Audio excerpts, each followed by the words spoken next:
Bonjour à tout le monde. Alors dans cette vidéo, on est en train de calculer le dl de la fonction tangente avec encore une méthode différente qui est celle où on utilise cette équation là. Alors donc ici, contrairement à d'habitude, c'est pas une équation où on part d'un dl connu puis on bidouille et on arrive à tangente. Là, le dl de tangente, il apparaît, c'est l'inconnu de notre équation. Donc en fait, la première chose à faire, c'est du coup ici, on va chercher à résoudre cette équation en cherchant comme inconnu notre dl ou plus précisément les coefficients de notre développement limité. Donc, qu'est-ce qu'on va faire ici? On va commencer par écrire quelle est la tête de notre développement limité, celui qu'on cherche. Donc, on cherche un dl à l'ordre 5. Donc, a plus bx plus cx2 plus dx3 plus ex4 plus fx5 plus petit o de x5. Bon, donc il se passe un truc particulier, c'est que la fonction tangente, elle est impaire. C'est-à-dire que tangente moins x, c'est égal à moins tangente x. Mais en fait, tangente moins x, c'est quelque chose qui admet on peut faire le développement limité ici. Hein. On voit que c'est tangente et je remplace x par moins x. Donc ici, je vais mettre moins x, ici, je vais mettre moins x, ici aussi. Donc a, ça reste a. B fois moins x, ça fait moins bx. C fois moins x au carré, ça fait plus cx au carré. D fois moins x au cube, ça fait moins dx au cube. Je continue, ex4 moins fx5 plus petit o x5. Et ça doit aussi être égal à moins tangente x. Et moins tangente x, bah, c'est moins tous dl. Donc ça fait moins a, moins bx, moins cx2, moins dx3, moins ex4, moins fx5, plus petit o de x5. Donc que se passe-t-il ici? On a égalité entre ces deux machins-là. Par unicité du développement limité, on a égalité des coefs. Autrement dit, a égale moins a. Bon, moins b égale moins b, ça donne pas beaucoup d'informations, donc on n'écrit rien. C égale moins c, d égale d, donc c'est rien. E égale moins e, et puis f égale f. Et tous ces machins-là, ça nous donne a égale moins a. Si on fait passer de l'autre côté, ça donne 2a égale 0, 2c égale 0, 2f égale 0. Autrement dit, a égale c égale f égale 0.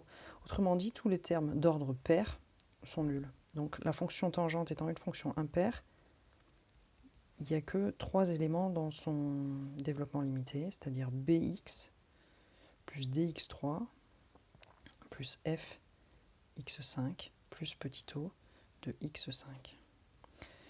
Ok? Donc je vais partir avec ça et puis je vais remplacer ça des deux côtés de l'équation. Alors le côté gauche,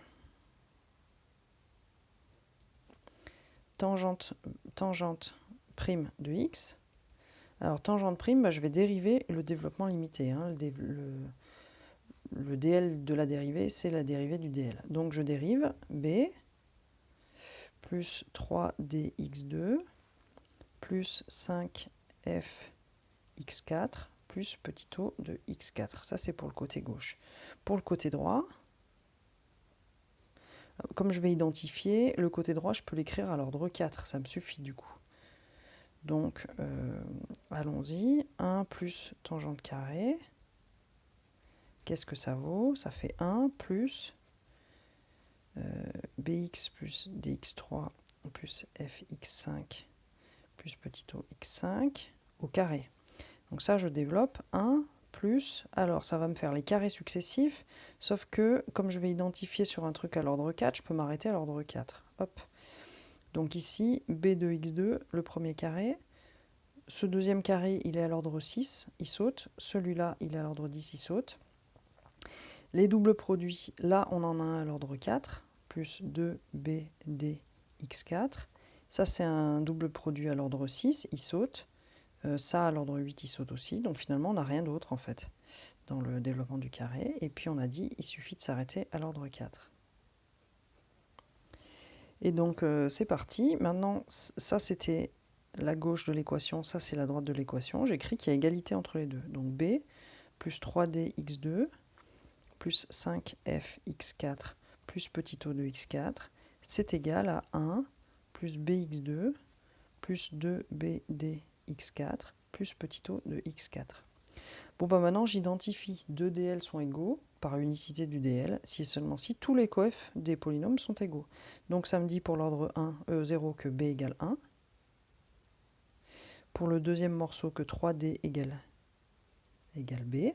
Et pour le dernier morceau, que 5F égale 2BD. D. Pardon, c'est un D là. Hop, donc c'est parti. B égale 1, ça nous fait B égale 1. 3D égale B, ça veut dire D égale B sur 3 égale 1 sur 3. Et ensuite, F égale 2BD sur 5. B, ça vaut 1, donc 2 fois 1. D, ça vaut 1 sur 3. Tout ça divisé par 5, ça nous fait 2 sur 3 fois 5, c'est-à-dire 2 sur 15. Et donc, on obtient bien le développement limité de tangente. On remet les coefs, hein, donc on avait A, C et F qui valaient 0. Et donc, on a Bx, c'est-à-dire 1 fois x. Ça, Cx2, ça fait 0. Dx3D, on a trouvé un tiers. Ex4, E, ça fait 0. Et Fx5, F, on vient de trouver. Donc là, c'était pas F, c'était E ici. C'est de E, pardon, désolé. F égale 2 sur 15, donc 2x5 sur 15, plus petit o de x5. Ce qui boucle cette méthode-là. Voilà.